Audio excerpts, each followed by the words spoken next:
Saya Brian Augusto HKC dengan NIM 20030200075, kelas C, semester 1 Administrasi Bisnis, Universitas Indonesia Kupang. Video ini saya buat untuk melengkapi tugas review buku ke-13 pengantar sosiologi. Siapa yang sekarang membaca Ginsberg? Sosiologi dapat dikatakan telah berkembang dan terkait dengan asumsi bahwa keinginan untuk ketenaran yang langgeng adalah kekuatan pendorong bagi akademisi. Apakah ada alasan untuk mempercayai hal itu? Pekerjaan kami berkontribusi pada proses ini. Pernyataan-pernyataan ini muncul karena beberapa sosiolog yang terkenal pada masanya hampir tidak dikenal saat ini.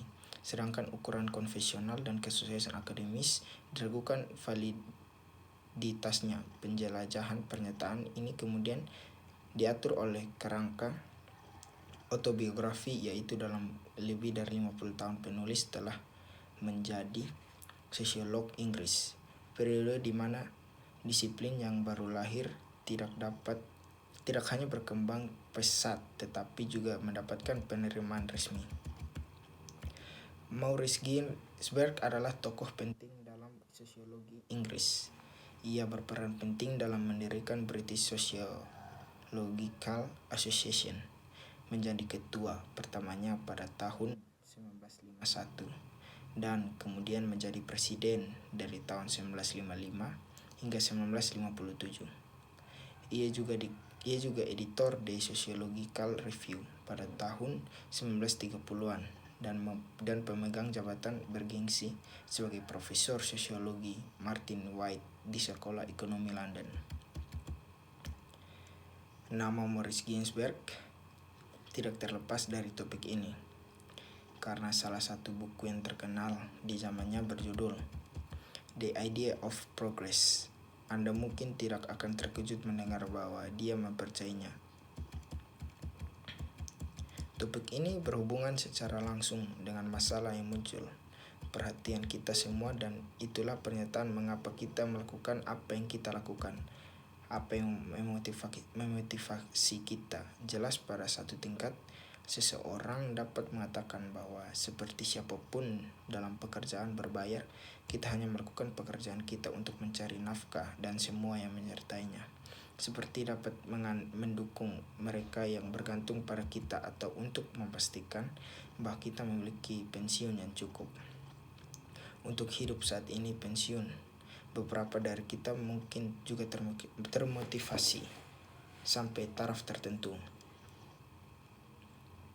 oleh rasa kewajiban publik, yaitu oleh keinginan untuk menggunakan keahlian kita untuk memastikan bahwa keputusan kebijakan, baik yang dibuat oleh pemerintah daerah dan pusat, oleh sektor sukarela, oleh motif yang lebih jelas idealis, seperti keinginan untuk menggunakan keahlian kita untuk memerangi apa yang kita anggap sebagai kejahatan di zaman kita, seperti rasisme, seksisme, atau homofobia. Atau bahkan jika motivasi kita secara lebih eksplisit bersifat ideologis untuk membantu membangun utopia. Dalam satu hal, kesimpulan seperti itu sudah cukup jelas, karena sebagai sosiologi dan seperti kebanyakan akademis dan bahkan banyak orang profesional, kita pasti akan termotivasi oleh keinginan untuk mendapatkan penghargaan dari kolega kita. Jika hanya karena ini biasanya penting persyaratan untuk promosi.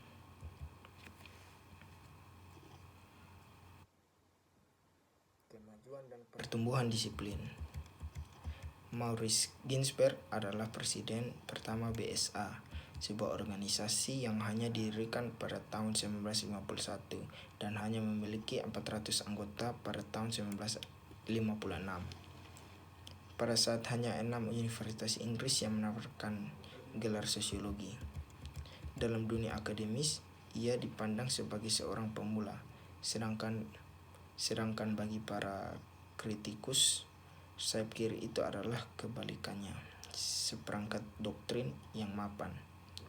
Pertumbuhan jumlah jurusan dan meningkatnya ketersediaan dana penelitian ini tentu saja membawa peningkatan lulusan jurnal, buku, dan konferensi. Itu adalah perluasannya secara khusus ditandai dengan peningkatan spesialisasi.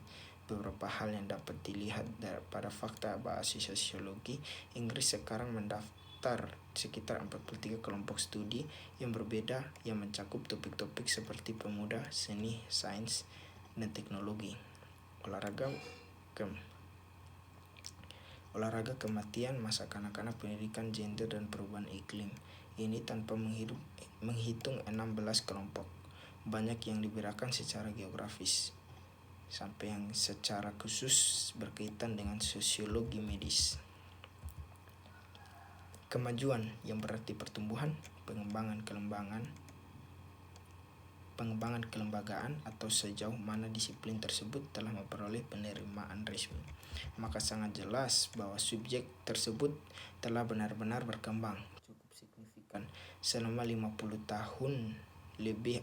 Saya asosiasi dengan itu, tapi bukan itu yang saya pikirkan.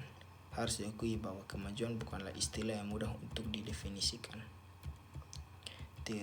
Teori sosiologis mungkin secara kasar dan benar dalam menyatakan bahwa ada konsekuensi yang kuat mengenai pernyataan teoritis sentral dan masalah utama dalam disiplin ini adalah 3 pernyataan berikut. Yang pertama, apakah tindakan itu?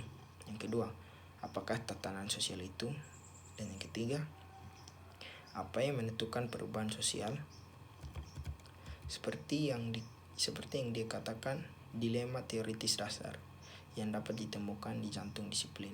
Dia mengidentifikasinya sebagai yang berkaitan dengan perkembangan sosial modern dan berpusat pada pertanyaan sejauh mana dunia modern telah dibentuk oleh faktor ekonomi atau pengaruh lain seperti faktor sosial, politik, atau budaya.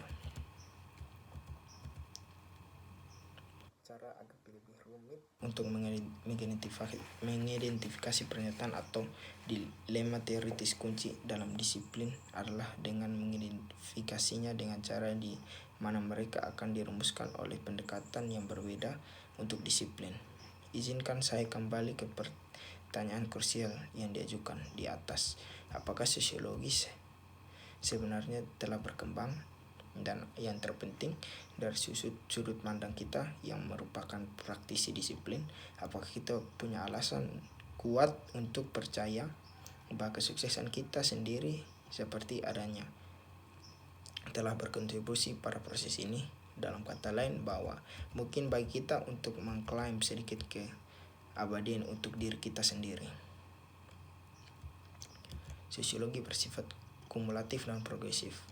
Asumsi bahwa sosiologi bersifat kumulatif dan progresif adalah karakteristik dari kebanyakan pengajaran dan penelitian. Tetapi klaim semacam itu diragukan karena prestasi umumnya diberikan untuk pekerjaan yang dianggap asli, meskipun penilaian tersebut bersifat subjektif dan semakin mudah untuk membuat semakin sedikit orang yang mengetahui sejarah disiplin ilmu. Kemajuan adalah topik yang mungkin menjadi perhatian sebagian besar akademisi. Sebagai konsekuensi dari studi dan penelitian, pemahaman kita sendiri tentang dunia di sekitar juga berkembang.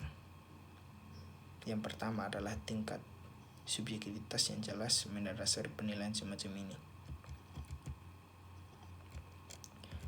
Tetapi kemudian sifat pokok dari disiplin berarti bahwa hal itu juga cenderung mengaruh pada penekanan pada novel, mengingat bahwa proses perubahan sosial dan budaya yang sedang berlangsung belum jadi perubahan teknologi. Tentu saja menghasilkan sosiolog disajikan dengan berbagai objek baru yang efektif tak berujung untuk dipelajari. Oleh karena itu,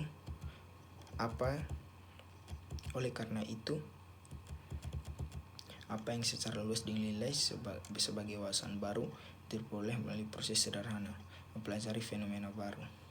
Ini sangat terlihat dari gelombang minat saat ini di internet, media sosial, dan teknologi digital. Hal termudah di dunia untuk menghasilkan data baru dalam ilmu sosial, jika tidak ada yang lain hanya berlalunya waktu memungkinkan pengumpulan data baru secara terus-menerus. Tetapi kemudian seseorang juga dapat menambahkan ke bentuk-bentuk baru yang bergantung pada ruang-ruang yang bergantung pada waktu di mana data dikumpulkan oleh daerah yang berbeda atau dari kelompok-kelompok sosial ekonomi yang berbeda, atau yang baru dengan cara yang tergantung pada metode yang tergantung pada analisis.